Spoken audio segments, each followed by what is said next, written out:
Olá, meus amigos, voltando com o projeto de reflexões da CF Rio de Janeiro, continuando o capítulo 9 do Livro dos Espíritos, na sua segunda parte, falando de possessos, falando de possessão. Na acepção da palavra possessão não existe, porque outro espírito não pode tomar posse de um corpo que já está habitado por um no seu processo reencarnatório. Então, nosso corpo é indivisível, é impossível um outro espírito tomar posse dele.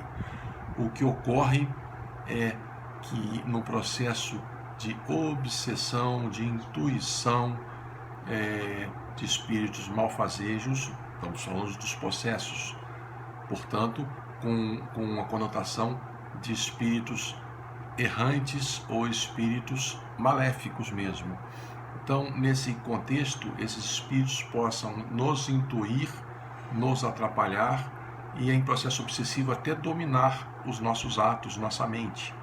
Mas isso tudo deve estar atrelado, e vamos estudar isso nos processos, nas escalas de obsessão, de gradação, que começa em obsessão simples, pode passar para fascinação e pode passar para subjugação, que é o nível mais extremo do processo obsessivo, onde o espírito pode controlar a mente e até os seus atos, mas isso não se faz via posse do seu corpo e via mentalização e magnetização via glândula pineal.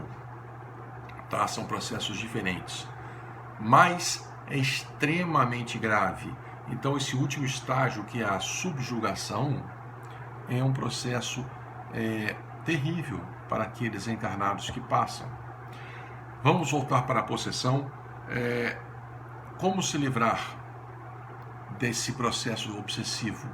Mudando os hábitos, mudando as condutas, saneando a mente, orando, se religando ao nosso Pai, orando para os nossos mentores, guias, protetores, anjos guardiães, o nome que for, para que eles possam estar fortes ao nosso lado, nos intuindo, para que nós possamos entender a intuição e direcionar para bons caminhos, boas decisões, mais assertivas. Então, sim, o processo de afastar os maus espíritos depende fundamentalmente da gente, porque nós atraímos os espíritos por nossos desejos, pelas nossas vontades, pelas nossas simpatias, pela nossa sintonia vibratória. É como se fossem ondas eletromagnéticas. Se eu estou consorciado com bons espíritos, familiares queridos, gente que nos amam, eu estou num padrão vibratório equilibrado, constante. Mas se eu começo a dar vazão a questões menos felizes, se começar a vir na minha mente pensamentos que normalmente não viriam, pensamentos que levam a caminhos tortos, duvidosos, não devemos ceder.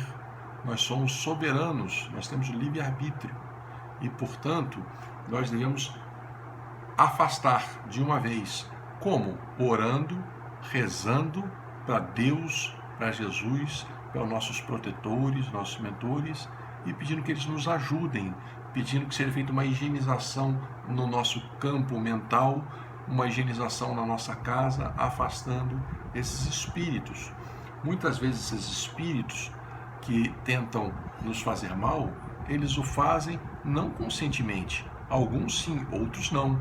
Outros apenas são atraídos pelos nossos pensamentos, podem se compadecer dos nossos pensamentos, podem se ver naquela situação, podem simplesmente nos achar simpáticos e ficarem conosco.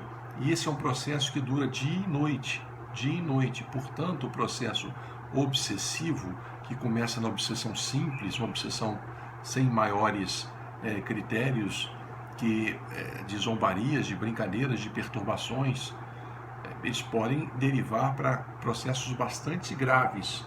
E sempre é tempo, e sempre será tempo de nós encerrarmos e fazermos com que esses espíritos sejam naturalmente repulsados. Notem, nós não queremos o mal deles. Nós queremos que eles sejam felizes, mas nós também queremos ser felizes. E para isso nós temos que ter o nosso eu sob o nosso domínio. o nosso corpo, a nossa mente, a nossa alma, o nosso campo mental, que é aquilo que a gente exterioriza, e é por aí que eles vão ser atraídos ou repelidos, nosso corpo perispiritual, que é o perispírito. Portanto, para preservação, isso tudo vai estar atrelado às nossas condutas de vida, nosso cotidiano, nosso dia a dia.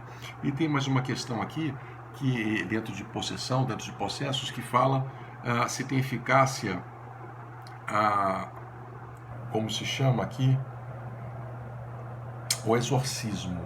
Meus amigos, entendam, espíritos fadados ao mal, conscientes ou inconscientes, são espíritos doentes, incompletos. E toda doença deve ser tratada com remédio, com amor e com cuidado. Se nós não tivermos o zelo com aquela ferida, ela tende a aumentar, a se transformar em algo muito mais grave. Portanto, sempre devemos ter amor num processo de desobsessão. O exorcismo são práticas antigas em que se parte para o embate, não para o combate, porque o combate civil é físico, mas para o embate, para a discussão, para expulsar esses espíritos. Esses espíritos, eles estão ao nosso lado muito mais porque nós o permitimos do que eles o desejaram, muitas vezes. E para convencê-los a sair, tem que ser conversado com amor, eles têm que ter preces, eles têm que ter o zelo, como se doentes realmente fossem, e eles o são. E é interessante que mesmo aqueles que são cobradores de vidas passadas nossas, aqueles que vêm com furor para se vingarem de nós, em eles vendo que nós não somos mais aqueles do passado, não mais aqueles que cometemos aqueles dantescos atos, que nós somos diferentes hoje, esse ato de amor, esse exemplo por si só, já pode ajudar para que eles fiquem, poxa, mas ele fazia tanto mal, como ele mudou. E isso pode convencê-los a se modificar. Então, nas casas de amor, os processos de esclarecimento espiritual é um processo de conversa, um processo de amor, um processo de conscientização, um processo de escuta naquilo que eles estão sofrendo. Porque é algo surreal. Eles estão sofrendo hoje algo que está na mente deles, relacionadas às vezes a centenas de anos atrás, às vezes até milênios. Então eles estão vivendo o passado como se hoje fossem. Então, escutando e vendo o que causou o mal e conversando para que eles se entendam que só o amor pode salvar, esse é um processo de convencimento que se faz nas terapias espirituais, nas casas de amor, por pessoas que estudaram e por pessoas que estão se doando e dando o seu melhor. Ok? Mas vamos fazer a nossa parte rezando e pedindo perdão para todos aqueles que nós ofendemos e tratamos mal e causamos males em reencarnações passadas. Queremos o bem de todos e queremos estar plenos para vivenciar nossa vida, vendo e direcionando para caminhos cada vez melhores, mais amorosos, mais fraternos, mais serenos. Ok? Vamos em breve voltar com um novo vídeo. Fiquem todos com Deus.